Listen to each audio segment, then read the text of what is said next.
Bueno, bienvenidos y bienvenidas a todos y a todas.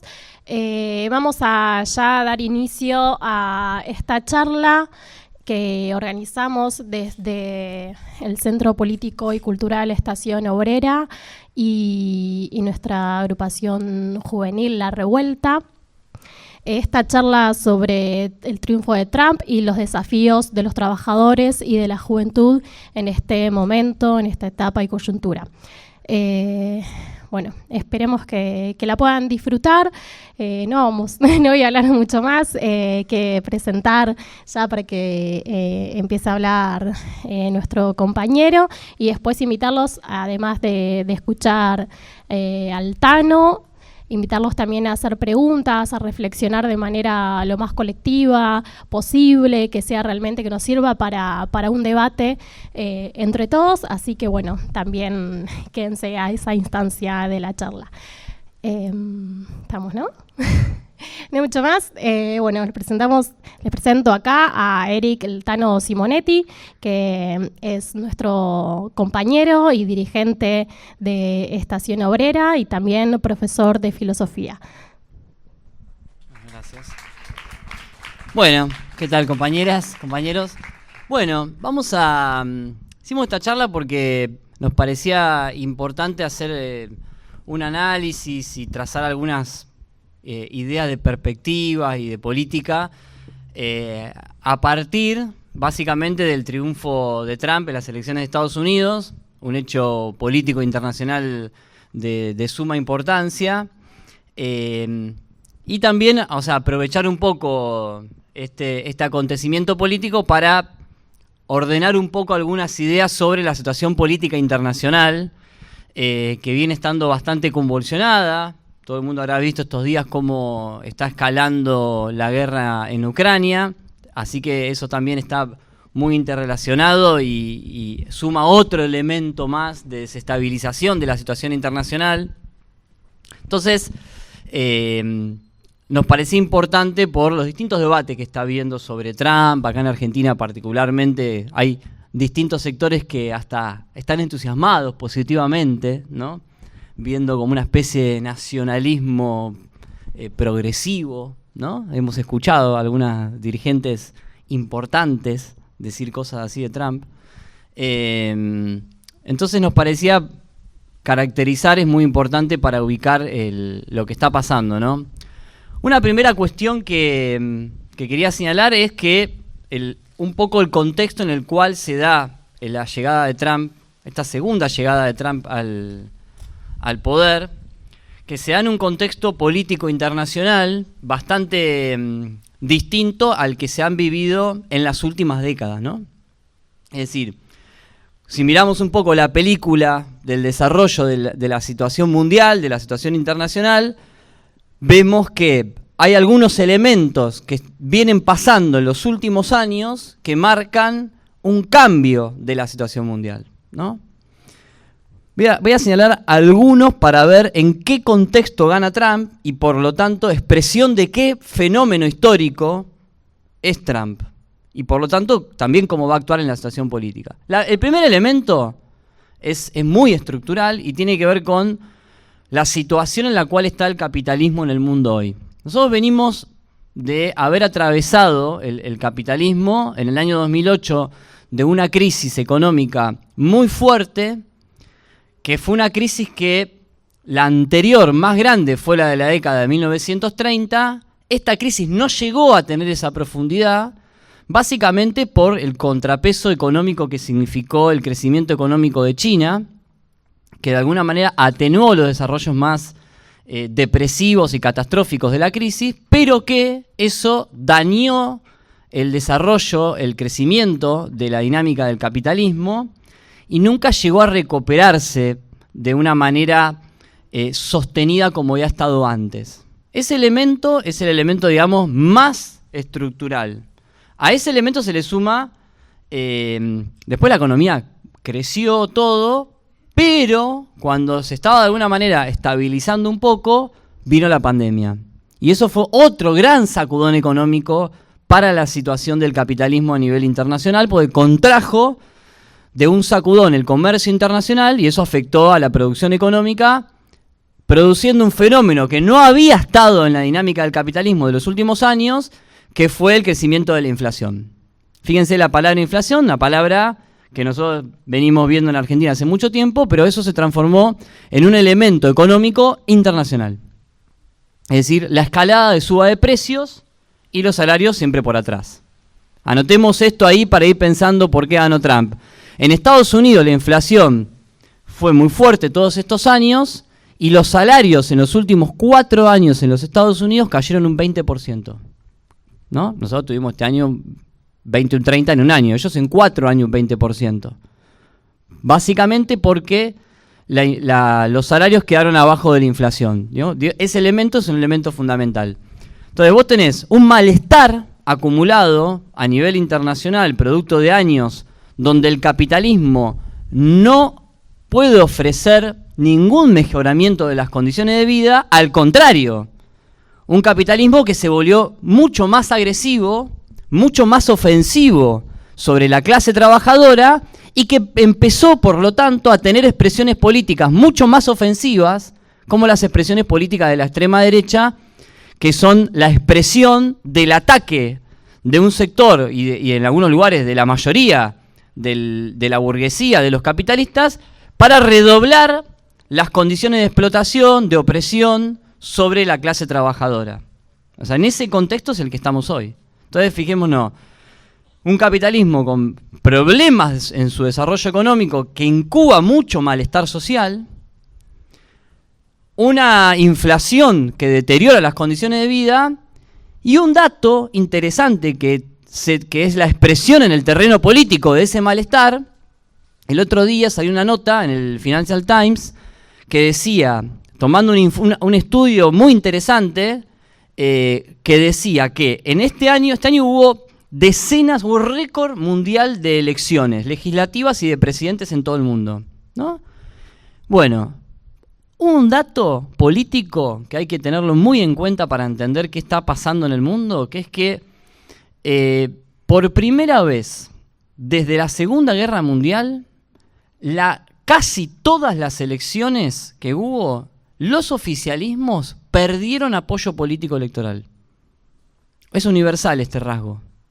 Estamos hablando de gobiernos que uno puede encontrarlo desde África, pasando por Europa y por América. Este dato es estructural, tiene que ver con ese malestar de fondo que está incubando la sociedad capitalista en el mundo, ¿no? Es decir, los gobiernos asumen y se deterioran rápidamente. Es decir, este tercer elemento es muy importante porque lo que vemos en el mundo es un acortamiento de los periodos de ilusión política y de rápido desencanto político. Dato interesante, ¿no? No vemos como en el periodo anterior, digamos, donde tuviste un crecimiento del capitalismo, supongamos la primera década del siglo XXI, y tuviste gobierno que duraban 10 años, 15 años, porque había condiciones materiales para repartir un poco. Ahora hay condiciones económicas mucho más mediocres y los gobiernos gobernando para los capitalistas sin dar ningún beneficio al movimiento de masas. Entonces hay ciclos digamos, ciclos es una palabra que da la idea de repetición, pero no. Periodos más cortos donde se produce un entusiasmo muy grande y después una desilusión muy rápida. Bueno, esto también hay que entenderlo para verlo de Estados Unidos, ¿no? Y también podría pensarse en otros tantos países, habría que ver también para pensarlo acá. Después tenés otro elemento del contexto internacional, que tiene que ver con lo de la inflación que hablaba, con que además de estar en una situación donde el capitalismo económicamente cada vez da menos y empeora las condiciones de vida, también se volvió más agresivo desde el punto de vista de su desarrollo y está destruyendo con mucha más intensidad la naturaleza, es decir, el medio ambiente en el cual vivimos. Ese elemento, que parece un elemento externo, digamos, a la economía, no es un elemento externo a la sociedad, a las condiciones de vida. vimos todo tipo, estos últimos días vimos las catástrofes climáticas en todo el sur de España, ahora se están trasladando al sur de Italia. Si me pongo a enumerar, acá todo el mundo tiene para contar decenas de elementos catastróficos asociados al clima por el producto de la depredación capitalista sobre el calentamiento global. Bueno, todo lo que ya sabemos que se agrega como un elemento para entender cómo eso genera crisis que afectan sobre la economía, que afectan sobre las condiciones de vida y que suma un elemento más a la desestabilización de la situación internacional. Recordemos que la pandemia fue parte de esa crisis por el impacto destructivo de la voracidad capitalista sobre zonas del medio ambiente que antes no estaban exploradas, y si vos te enfrentás así, totalmente inmune sobre virus, animales que no estás preparado, te contagias así, destruís de alguna manera esa estabilidad que se había logrado. Es decir, la pandemia es parte de los elementos que se suman a este nuevo siglo, que no estaban de esa manera en el siglo XX, como un elemento más de la situación mundial. Nota, Trump es negacionista del cambio climático. De hecho, él en la primera presidencia se rompió los acuerdos de París. Son acuerdos muy limitados, pero que establecían básicamente la reducción de las emisiones de dióxido de carbono para reducir un poco el calentamiento global. El gobierno de Trump en la presidencia anterior se retiró, después se volvió a ingresar y ahora dice que va a volver a salir. Es decir, más leña al fuego del calentamiento global, ¿no? Después, elementos de contexto. Las guerras, el crecimiento de las guerras. Ya estamos por entrar en febrero, si sigue la guerra, va a haber 3 años de guerra en Europa. Otro elemento nuevo del contexto internacional. La guerra después de la invasión de Rusia con Ucrania, que es todo un tema particular para toda una charla, todo un debate muy complejo, que tiene un montón de elementos, que suman otro elemento de desestabilización, y por supuesto el otro elemento crítico es la guerra de genocidio que está llevando a cabo Israel, el Estado de Israel, sobre el pueblo palestino, que Trump, obviamente, al igual que Kamala Harris y Biden, sostiene y apoya fervorosamente, ¿no? Y por último, pero lo más importante de elemento del contexto internacional es que Trump gana en una situación que es muy importante, que para nosotros que somos socialistas, revolucionarios y que militamos por el socialismo, una cuestión muy importante para tomar nota, que es que al mismo tiempo que pasa todo esto, a nivel internacional está habiendo todo un proceso novedoso, propio de este siglo XXI, donde las nuevas generaciones, la juventud, la clase trabajadora, están viviendo una nueva experiencia con el capitalismo, una experiencia nueva de ver el capitalismo traer todos estos padecimientos sobre la vida, pero que esa generación aún está empezando a organizarse otra vez, como lo hizo probablemente a fines del siglo XIX y principios del siglo XX. No tiene esa generación una conciencia socialista como sí tenía la clase trabajadora, principalmente europea, a principios del siglo XX. No tiene esa conciencia, no tiene ese horizonte de decir lucho por el socialismo, pero cada vez más cuestiona los distintos elementos, muy disgregadiamente, muy separadamente todavía, pero que empieza a cuestionar el capitalismo, empieza a organizarse. Por ejemplo, en Estados Unidos. Hay un proceso de sindicalización en Estados Unidos muy importante, que no había en los últimos 40, 50 años. En un país que está ultra bajo la tasa de sindicalización. O, por ejemplo, el fenómeno en Europa y Estados Unidos de ocupaciones de universidades en defensa de Palestina, o el surgimiento del movimiento de mujeres en los últimos 10 años en el mundo. Es decir, hay todo un proceso de reconstrucción de la organización de los trabajadores, los estudiantes, los explotados y oprimidos en general, del movimiento de mujeres, que va sumando un elemento nuevo a este mundo conflictivo que estamos viviendo ahora. Este fenómeno es el más importante para seguir y para analizar y para entender.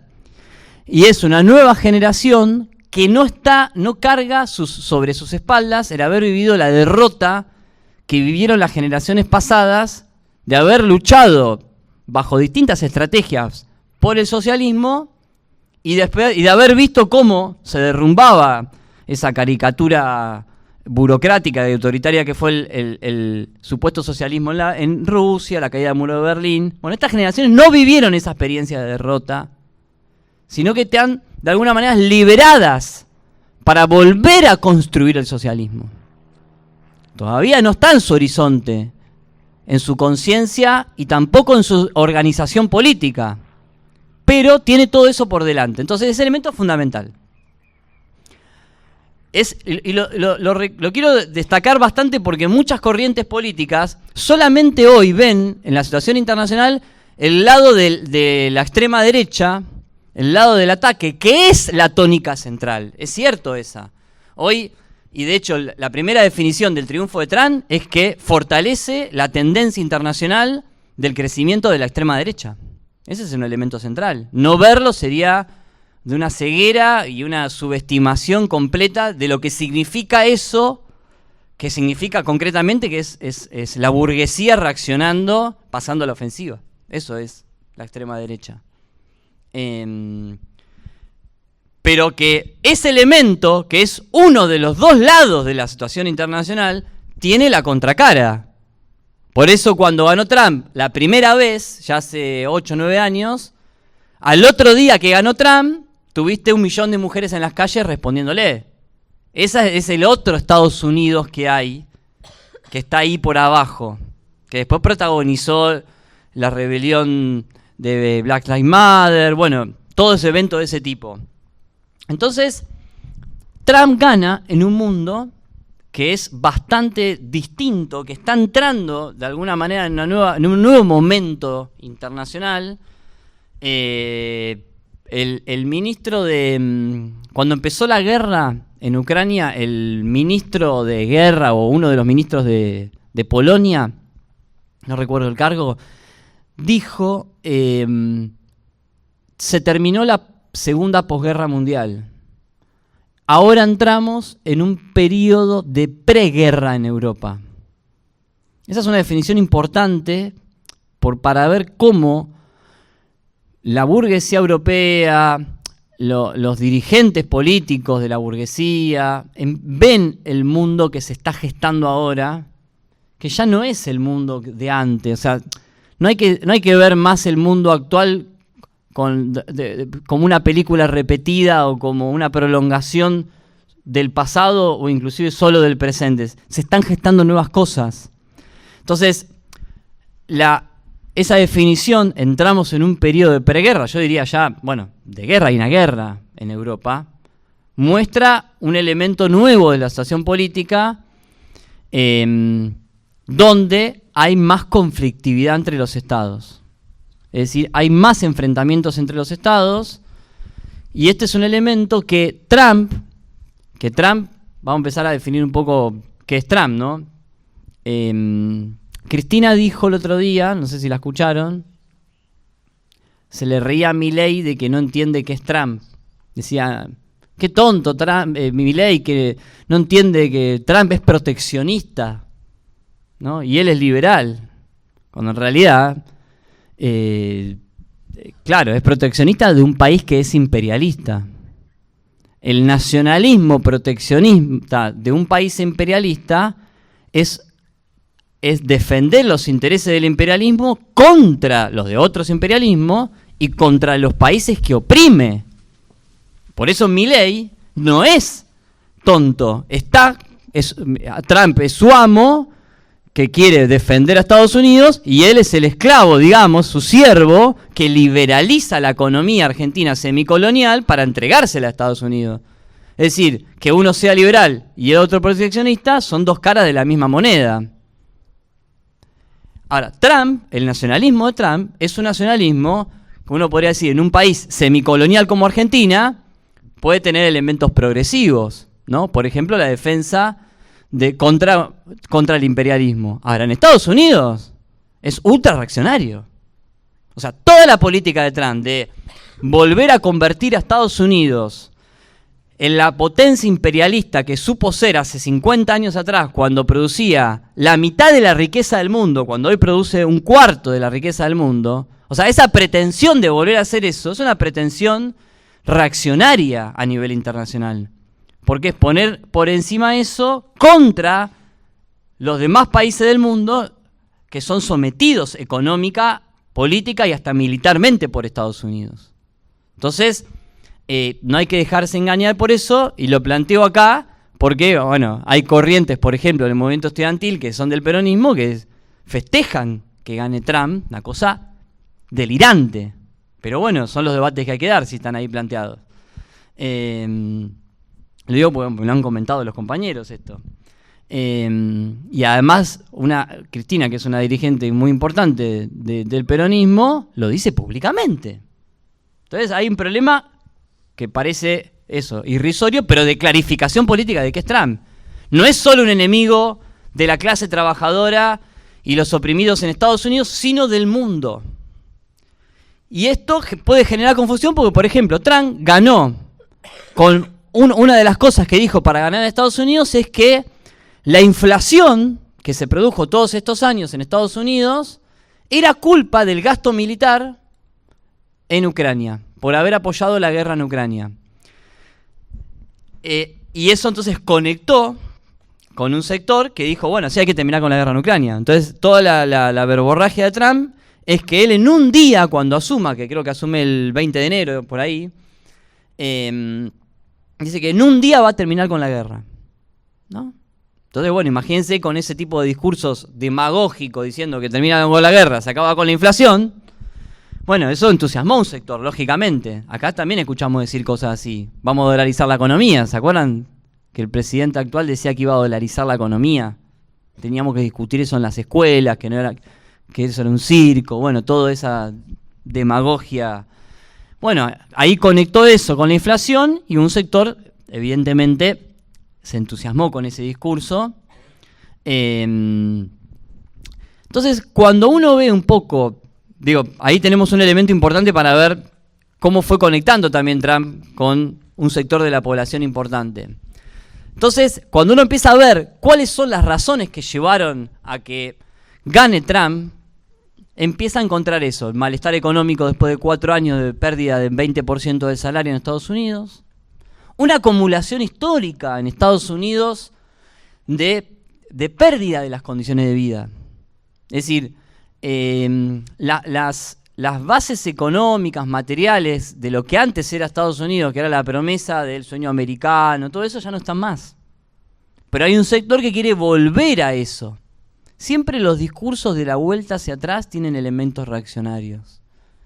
Nostalgia, eso es muy reaccionario siempre. Lo contrario es, ¿no?, el socialismo cuando plantea el futuro, ¿no? Ir hacia adelante, el progreso. O sea, en general, fíjense, Milei también tiene ese discurso de Argentina fue una potencia. El otro día un alumno mío en la escuela dijo, pero profesor, Argentina fue una potencia a principios del siglo XX. Como que hay que volver a ser esa potencia. Esos discursos son en general reaccionarios, esos discursos de la vuelta al pasado, ¿no? Es un clásico de los sectores de extrema derecha eso. Y de la derecha en general. Entonces... tenemos la inflación, la demagogia con la guerra, que va a terminar con la guerra. Un discurso que dirigido a la inmigración. ¿Cómo funcionó ese discurso? En Estados Unidos ya hay varias generaciones de inmigrantes, ¿no? Bueno, un sector parece que creció el voto en los inmigrantes porque hay un sector que entró el discurso de, bueno, yo ya estoy asentado, ya soy un nativo, ¿no? Y los inmigrantes nuevos me compiten a mí y me sacan el laburo. Entonces, yo ya llegué, ahora ya soy norteamericano, ya por derecho propio, por haber trabajado acá mucho más, ahora que cierren la puerta de la inmigración. De inmigrantes contra inmigrantes. Es fenómeno, algunos le llaman el fenómeno de el último que cierre la puerta. Claro, vos entraste, entonces hace rápido que no entre más. Ha pasado históricamente un montón de veces esas cosas. Bueno, imagínense en Argentina que existe ese discurso antimigrante cuando acá somos 90 mayoría somos migrantes, o sea, o descendientes. Y hay gente que odia que haya inmigrantes. Bueno, son cosas que pasan.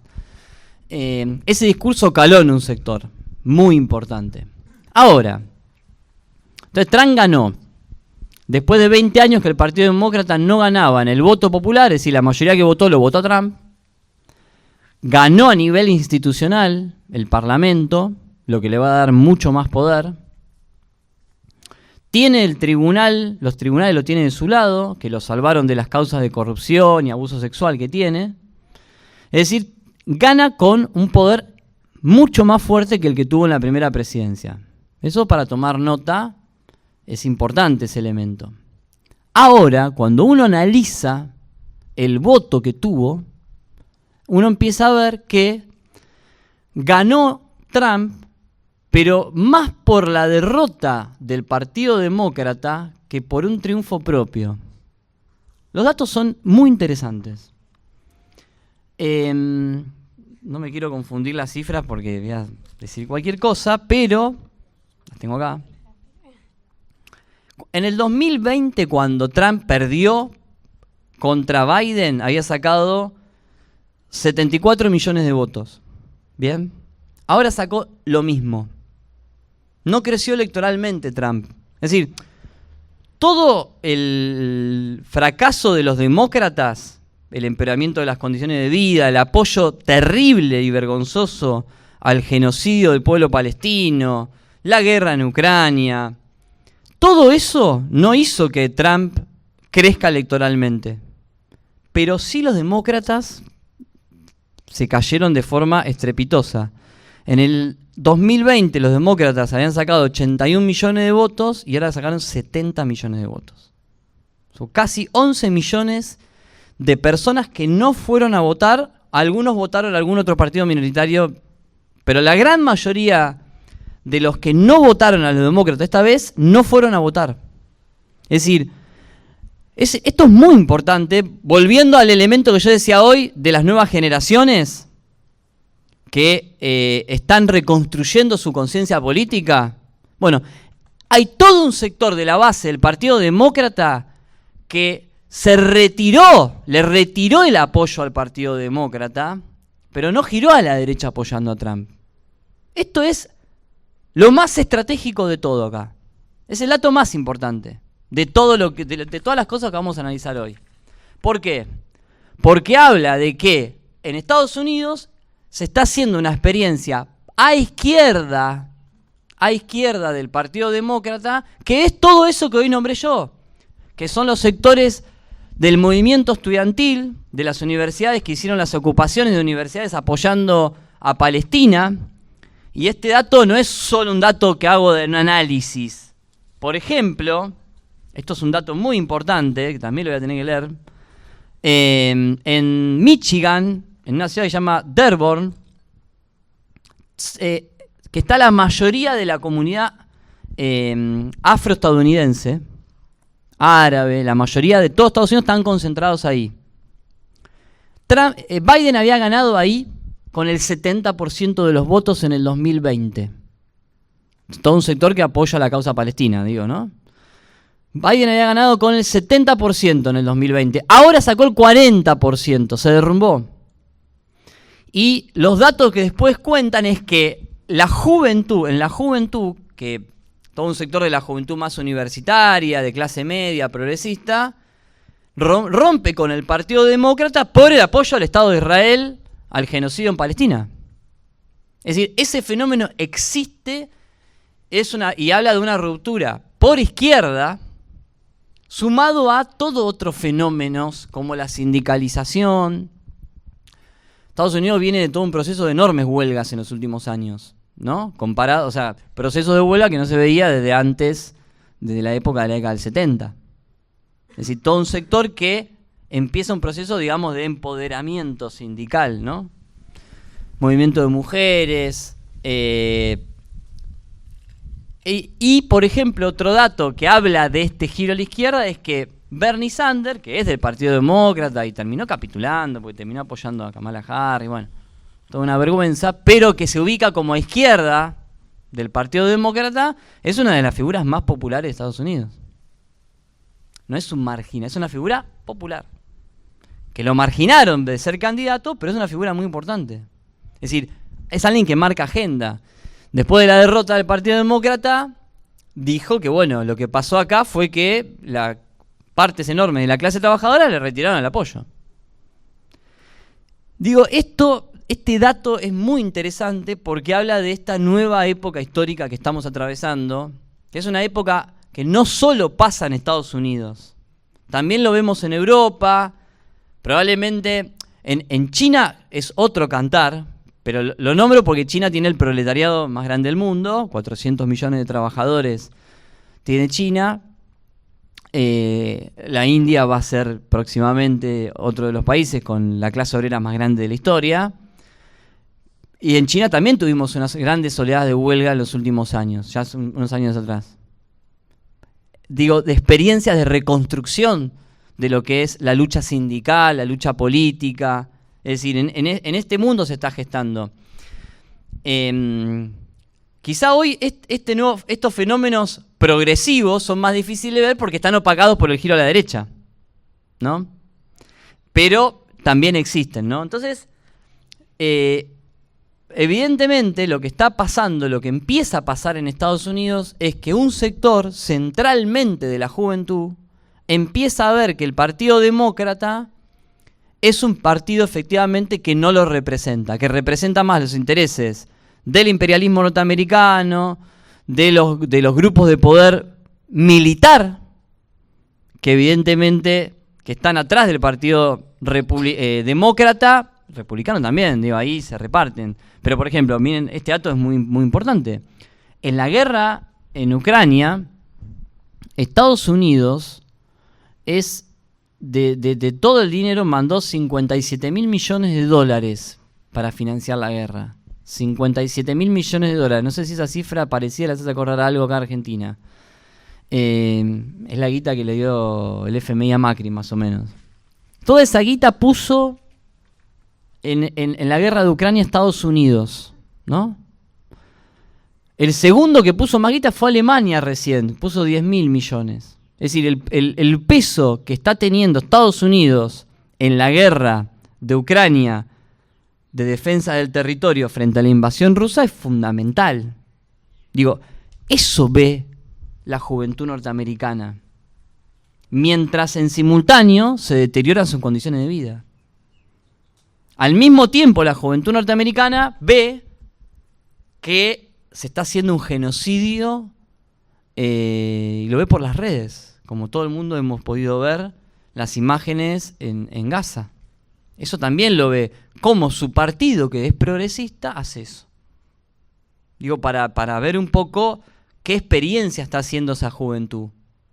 Entonces, por eso crecen, por ejemplo, en los últimos años, partidos como el democrático socialista democrático, nunca me sale, democrático socialista en Estados Unidos, es como una especie de partido demócrata de la izquierda, con perfil más Bernie Sanders, y está creciendo ese partido.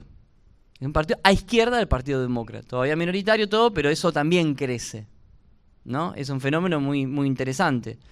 Entonces digo,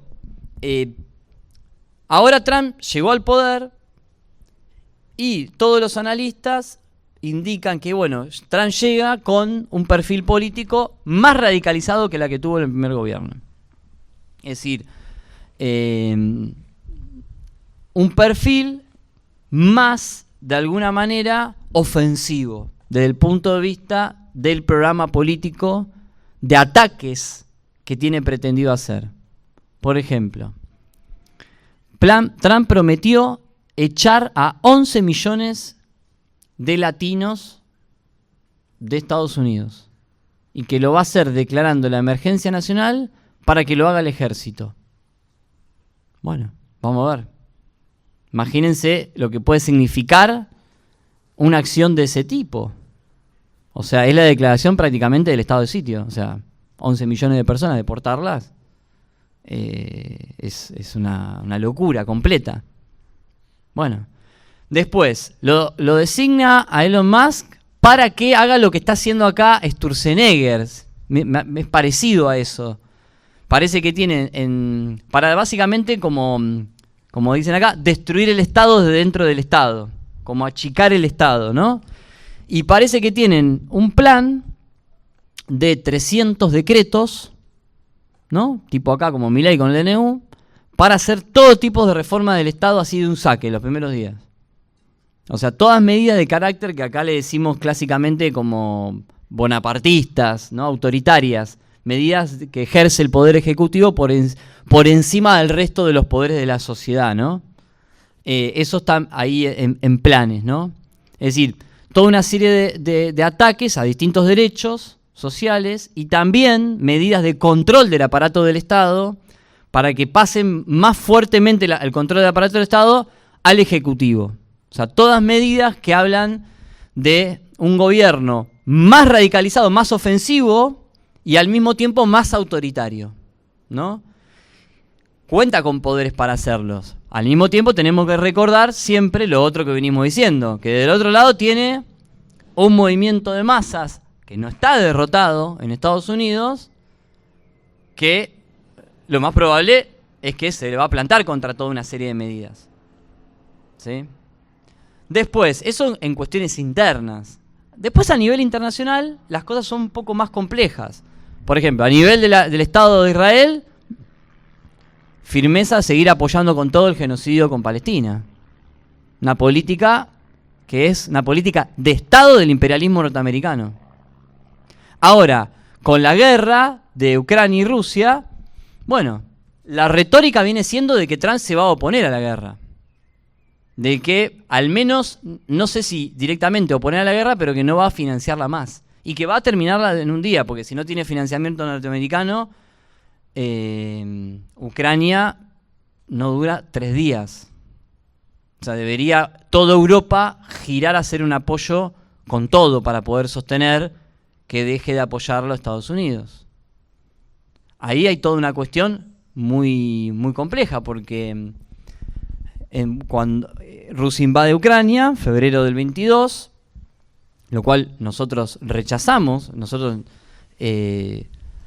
rechazamos la injerencia tanto del imperialismo militar ruso sobre Ucrania, como también la injerencia del imperialismo norteamericano y la OTAN sobre Ucrania. Nosotros no estamos a favor de que la autodeterminación, que el pueblo ucraniano tenga el derecho a autodeterminarse como un país soberano, y rechazamos la injerencia de los imperialismos. Nos ubicamos rechazando ambos bandos imperialistas, y evidentemente eso hoy en día cada vez incrementa más en Ucrania la pelea esa entre esos sectores del imperialismo.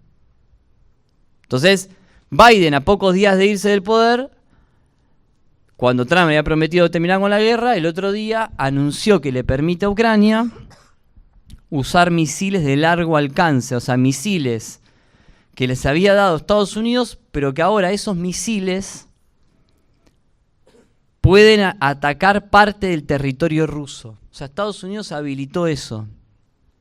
Lo que fue leído como una provocación, una escalada militar, y por el propio Putin como una acción en la cual ahora Estados Unidos se involucra de una manera más directa en la guerra. Porque no solamente ahora envía para defender el territorio ucraniano del ataque ruso, sino que ahora para atacar territorio ruso para que no puedan seguir entrando sobre Ucrania. ¿Bien? Al otro día que esto lo habilitó Biden, Zelensky, que es el que gobierna Ucrania, lanzó unos misiles, que parece que la mayoría los pudo repeler Rusia, pero bueno, la dinámica de la guerra empieza a escalar, es decir, Estados Unidos cada vez se involucra de manera más directa, y también Rusia los informes cuentan que entre 10.000 y 15.000 tropas del ejército de Corea del Norte están colaborando en territorio ruso para atacar Ucrania. Es decir, un conflicto que empieza por la invasión de un territorio en Ucrania, todo indicaría, por lo que está pasando esta semana, y fíjense cómo el factor de la llegada de Trump al poder dinamizó, fue como un factor que, de alguna manera, a pesar de que él dice que está en contra de la guerra, hay intereses económicos muy fuertes para que esa guerra prosiga. Por ejemplo, los que hacen estos misiles que pueden tirar ahora a Ucrania es la principal empresa del mundo productora de armas. La principal empresa del mundo que produce armas. No me acuerdo el nombre. Evidentemente está interesada en que siga la guerra, porque si no... Bueno, es un clásico. Entonces, a pesar de que Trump había dicho que la guerra la quería terminar, ahora la guerra empezó a escalar más. Entonces, un conflicto, una guerra que en las formas era la de Ucrania defendiéndose de la invasión rusa, esa era la dinámica de la guerra, con intervención política de Estados Unidos y la OTAN, cada vez más se torna en una guerra donde intervienen de forma directa la potencia imperialista que es Estados Unidos. Entonces, es la dinámica de confrontación interimperialista cada vez cobra mayor relevancia en el conflicto que se desencadena en Ucrania y ahora también en Rusia.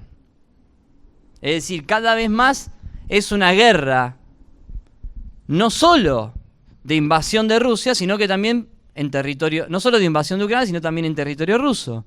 Es decir, cuando hay conflictos políticos tan intensos como las guerras entre los estados, la dinámica en la escalada va cambiando muchas veces el carácter del enfrentamiento, porque entran actores políticos nuevos, porque empiezan a jugar otros elementos que van complejizando y sumando enfrentamientos, porque es concreto. Ahora, ¿qué va a hacer Rusia? Algunos dicen que hoy Rusia respondió, Estados Unidos dice que no, que es falsa esa información, que Rusia no respondió, no está clara la información, pero lo de Trump y la guerra de Rusia y Ucrania son dos elementos que están ligados en la situación internacional de forma indisoluble.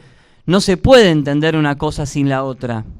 Digo, es muy importante por eso la elección de los Estados Unidos, y seguir lo que está pasando en esta guerra tiene implicancias internacionales. Yo no sé si todo el mundo sabe, pero Argentina está ubicada en esa confrontación. Milei apoya directamente a Estados Unidos y Ucrania.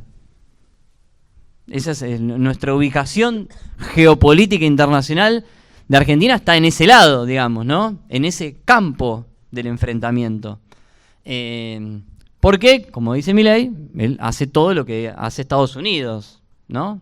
Además de hoy ser una colonia, una semicolonia económica, tenemos un presidente que es un engendro lacayo del presidente que está en Estados Unidos, ya sea demócrata o republicano, ¿no?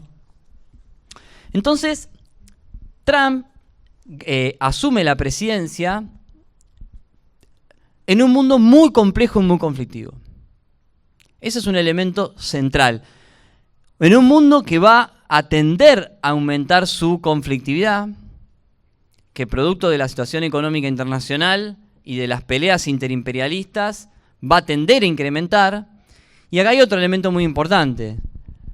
Trump tiene la ubicación política que cada vez más tiene un sector muy importante de la burguesía norteamericana, que es que el centro del enfrentamiento internacional no es con Rusia, sino es con China. Recordemos que, la potencia económica mundial es Estados Unidos, por más que haya caído en su poderío económico, sigue siendo por lejos Estados Unidos. Detrás de Estados Unidos está China, ¿no? En poderío económico, pero está lejos. Rusia ya no es una potencia imperialista a nivel económico en el mundo. No, eso no lo es. Pero tiene un poder militar muy grande y sí se ubica como una especie de imperialismo militar que buscan anexionar territorios, ¿no? Pero a nivel económico, Rusia no es una rivalidad estratégica, como sí determina el Pentágono a China como rivalidad estratégica internacional. Entonces Trump lo que quiere es reorientar la pelea política internacional con China. Ya lo hemos escuchado mil veces hablar de China, por eso también Milei habla mal de China, digo. Entonces quiere reorientar los cañones para ese lado. En primer lugar, anunciando lo que señalábamos antes, toda una serie de medidas proteccionistas, medidas que buscan frenar el ingreso de productos chinos, ¿no? Para hacer más competitiva la economía norteamericana. Dijo que va a agregarle hasta 60% de impuestos, o sea, para que no entren directamente. Entonces, un elemento de esa tendencia a la mayor conflictividad a nivel internacional es con China. Y ahí vamos a tener diferentes países en el mundo donde se va a disputar esa pelea internacional. Por ejemplo, en América Latina, China hoy es un socio comercial más importante que con Estados Unidos. Miren lo que estábamos hablando cuando hace décadas atrás América Latina era económicamente, ¿no?, el patio trasero de Estados Unidos. Bueno, hoy está en disputa eso. Políticamente, ¿no?, como tenemos gobiernos que oscilan entre estar más de un lado de Estados Unidos, más de un lado de China, ¿no? Es decir, el escenario de la pelea económica internacional entre Estados Unidos y China es gran parte del mundo. Por ahora, como una disputa en el plano de la hegemonía, digamos, económica, ¿no? Pero probablemente el día de mañana también con enfrentamientos militares. Digo, este es el mundo que se está engendrando ahora, de mayor confrontación entre potencias imperialistas. Y también es un mundo donde, como decíamos al principio, se van a agravar los elementos de catástrofe ambiental, es decir, es un elemento muy importante también en la agitación y la organización política, la lucha en defensa de la naturaleza, del medio ambiente, en contra de la voracidad capitalista destructiva, y eso Trump también lo va a agravar. Y probablemente veamos otro tipo de ataques porque el fortalecimiento de Trump también empodera al Estado de Israel en su ofensiva sobre los pueblos del Medio Oriente. Entonces, las hipótesis de conflicto, tanto interno a Estados Unidos como a nivel internacional con la llegada de Trump, se multiplican. Entonces, para ir redondeando, hay muchísimos elementos más para ir pensando, porque lo que decíamos antes, entender la situación de Estados Unidos es entender la situación del mundo, cómo se retroalimenta, ¿no? Entonces, requiere un análisis más internacional. Pero para nosotros hoy las tareas políticas de la izquierda, del socialismo, está en primer lugar organizarse para, caracterizando que estamos en una situación de ofensiva de la extrema derecha a nivel internacional, organizarse para la lucha en contra de esa ofensiva, para frenarla y para derrotarla, y para que se produzca una contraofensiva de la clase trabajadora, que derrote definitivamente esta ofensiva de la burguesía y prepare un proceso de lucha de ascenso de los trabajadores para recuperar un nuevo periodo de conquistas. Digo, eso es de alguna manera lo que ordena la lucha de clases internacionalmente hablando. En contra de las guerras imperialistas, en contra de la masacre sobre el pueblo palestino. Y después hay una tarea estratégica, ¿no?, que tiene que ver con, frente a todo este ataque macartista brutal que estamos viendo por parte de la extrema derecha contra la izquierda, ¿no?, contra el socialismo, porque así lo nombran.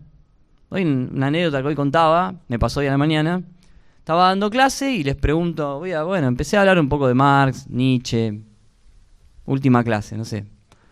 Un resumen de 200 años de filosofía. ¿Qué es el socialismo? ¿Qué contestó una alumna?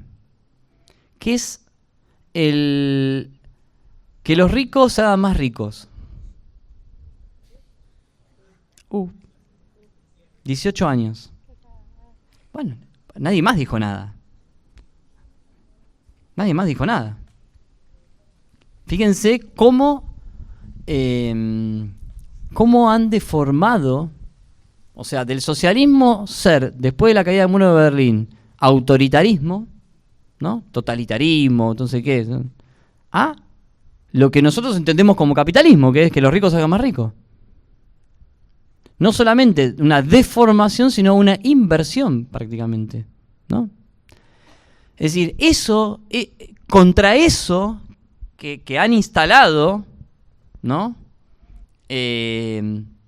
Contra eso que han instalado los Trump, los Milley, contra eso hay que luchar, pero eso es una lucha contra eso, contra esos sectores de la extrema derecha, por reconstruir qué es el socialismo, o sea, por reinstalar en la conciencia de la clase trabajadora y como organización de la clase trabajadora la alternativa del socialismo. Como un sistema donde no hay explotación, donde no hay opresión, donde hay igualdad, donde hay libertad, donde los trabajadores, el pueblo gobernamos y no nos gobiernan los ricos, los capitalistas, los poderosos. Digo, hay que reconstruir lo que es eso, lo que es la verdadera idea del socialismo, y eso no se hace simplemente educando, se hace organizándose políticamente. Por eso la tarea más estratégica es la organización política, la reconstrucción de partidos socialistas, revolucionarios, en Argentina, en todo el mundo, en Estados Unidos. Es decir, partidos verdaderamente de la clase trabajadora. A veces socialismo, no, socialismo es socialismo de la clase trabajadora. La posibilidad de un gobierno de los trabajadores, de una transformación revolucionaria de la sociedad en la cual haya una organización colectiva de los medios de producción para terminar con los diferentes grados, con la desigualdad económica, con la desigualdad social, con la opresión de género, contra el racismo, ¿no? Contra la violencia que hay. Todo eso es el socialismo como alternativa histórica. Por eso es tan importante volver a hablar de estas cosas cuando del otro lado están todo el día hablando. Porque el socialismo está en boca de gran parte de diferentes sectores de la población porque lo instala la extrema derecha.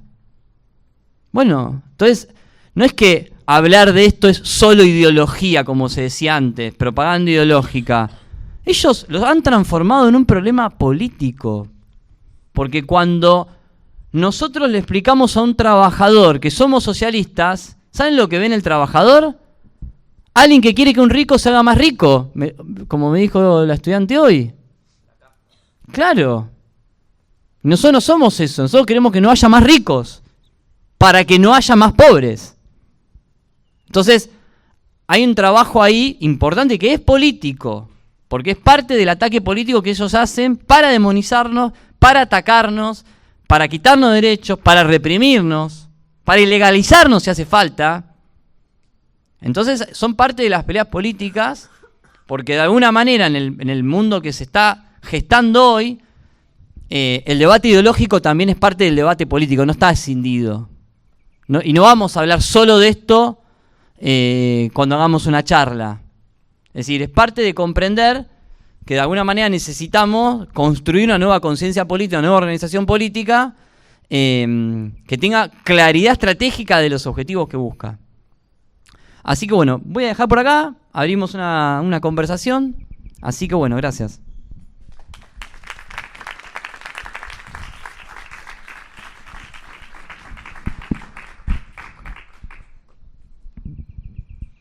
¿Quién quiere...? Arrancar. ¿Dónde hay mucho? Una hora.